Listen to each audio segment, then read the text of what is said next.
Did you have something you wanted to say from this? Sam, that was incredible. Very beautiful. Thank you. I have just one query, when in those times we did not have the facility of recording the music in the ragas, how did most of his compositions actually were passed on to the next generations? That's a very good question. The tradition of writing down notes, Western music has an amazing tradition of where you can, Indian music never had.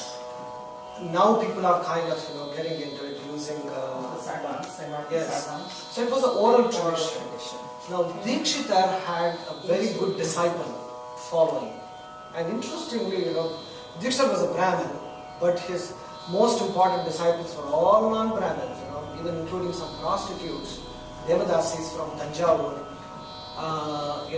people from the Barbar caste, they were some of his most important disciples. And so it came down through that tradition, very faithful adherence. So we will hear compositions of Dikshitar being sung slightly differently, because that disciple remembers it differently versus this disciple from where the lineage came down.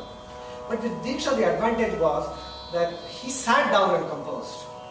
So he did write some things down. So we have, so there is a little more authentic. And he also put the name of the raga in the composition. So even if somebody forgot, they knew, okay, it can be singing the other raga, it has to be. With Tyagaraja, it was completely an oral tradition.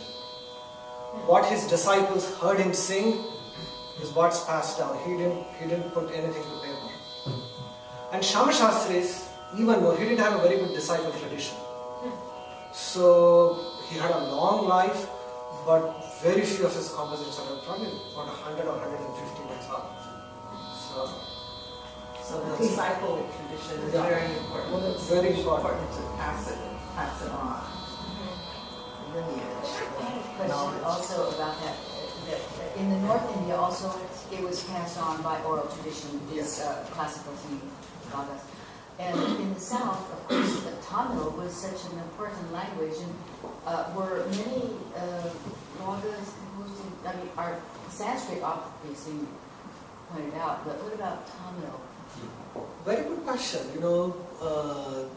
For some reason, which I still don't, I haven't done enough research, Sanskrit and Telugu were the choice of composers. So people who composed in Tamil were kind of looked down on.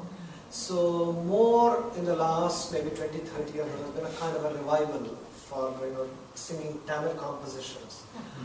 But Shama Shastri, Dikshitar and Tyagaraja pretty much exclusively composed in Telugu. Shama Shastri also, most of his compositions are in Telugu. All their disciples, their compositions are in Telugu too. So Telugu was the choice for some reason. It was supposed to be best suited for musical composition. Is that because of the Smarta Brahmin tradition down there? Maybe? Tyagaraja was one of them, but Shama Shastri wasn't. But still. Shyam, I think I have an answer to that. Why that could have happened. That was because of the presence of Vijayanagar Empire, because that was the last Hindu empire which existed in India. Though it was destroyed in 1565, but the influence of Vijayanagar Empire, which was on the border of Karnataka and present day, Andhra Pradesh on one side and Karnataka on the other side, that patronage to Sanskrit and Telugu was given, because Telugu was the language of Vijayanagar Empire, and also that Sanskrit was the lingua franca, for India for a very long period. Especially in southern India. Yes. Still haven't gone on. So how about Subha Lakshmi? She also sang in Telugu? Yes. So Carnatic music singers, they have to know some Telugu, even though that might not be their native language. They must know. Sanskrit, Telugu, very frequently we will hear, mispronunciations and oh my God, I can't believe you're saying that. But so D.K. Patamal, who was one of the, interestingly, in the 1950s, until the 1950s, Carnatic music was a male-dominated. Like probably many fields of education and art, but the three women who kind of came on the scene, and they became the female women trinity. Stars. D.K. Patamal, M.L. Vasantakumari, and M.S. Subbulakshmi. So D.K. Patamal had a very strong Dikshitar tradition. Her teacher was one of the descendants of the Dikshitar lineage.